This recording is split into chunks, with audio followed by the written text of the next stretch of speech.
Has anyone ever wondered what the deal is with wizarding portraits, in particular those that hang in the headmaster's office? They seem so lifelike, they can hold conversations, express emotion, and even sleep. Yet we're led to believe that these aren't in fact real people, which of course they aren't, because the people they represent are dead. They're just paint and memories, according to Albus Dumbledore, one of the few decent lines to come out of The Cursed Child. So, how does it work? How can a portrait of someone who's dead be able to hold a conversation with a real living person and even give them advice? Well, that all depends on several factors, so let's take a look. In the wizarding world, every image is magically alive in its own way, and the images range from a portrait, like we're about to discuss today, all the way to a meagre photograph like the one Harry has of his parents that he can't interact with. The pictures are enhanced with magical potions, but these potions vary and differ from one to another. Colin Creevey, for example, said he could enhance any photo if the potion he used was the right one. New portraits are a little more complex. It is tradition for witches and wizards of note to sit for portraits, so their legacy can be retained long after they've passed, hence why Hogwarts is covered in the frames of countless figures from wizarding history. But while each painting has its own unique personality true to the sitters' real lives, some are more textured than others. According to the Wizarding World website, the more powerful you are, the more real your portrait can be. And if you sit down with your portrait and spend enough time with it, the more accurate a portrayal of yourself it will hold. In order to spend the maximum amount of time with one's portrait, it's best to get it commissioned early enough. This way it can truly embrace the wizard's personality and have an answer or advice for most of the things it's asked. Take the Fat Lady for example. Her portrait cares only about guarding the entrance to the Gryffindor common room, and she scolds those students who arrive late and underprepared. This is because the conversations the real Fat Lady had with her painting were solely about duty and honour to the school, and most notably, Gryffindor House. She's completely two-dimensional.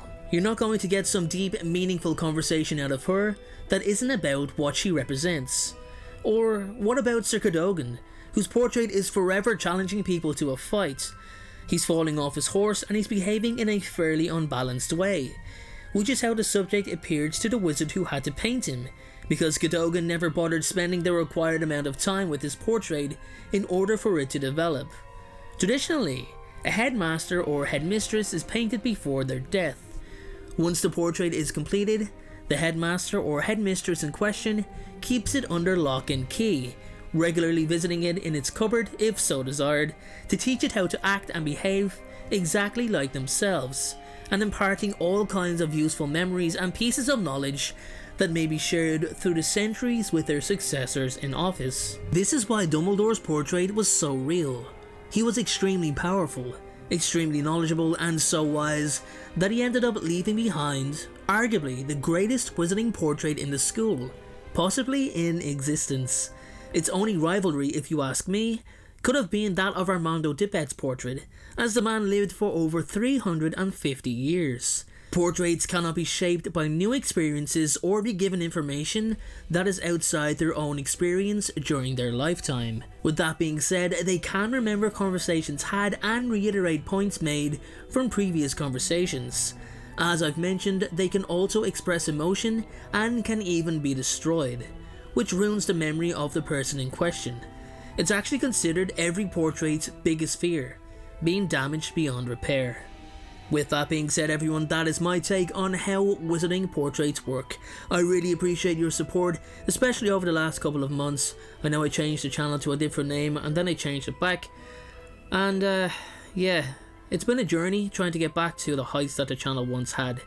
Anyway, thank you once again for your support, and I will see you all in the very next video. Thank you so much for watching. I truly appreciate your support.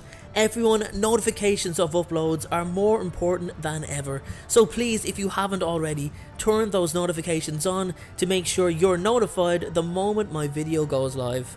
Making videos is what I love to do, it's my dream and my passion. However, it does cost time and money to produce this content, so if you have $1 to spare to support me on Patreon in exchange for some exclusive unseen content, then you can click the Patreon link below or at the end of this video.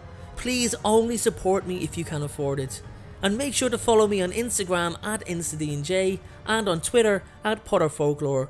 Check out my other videos appearing on screen, and please make sure, most importantly, to hit that subscribe button.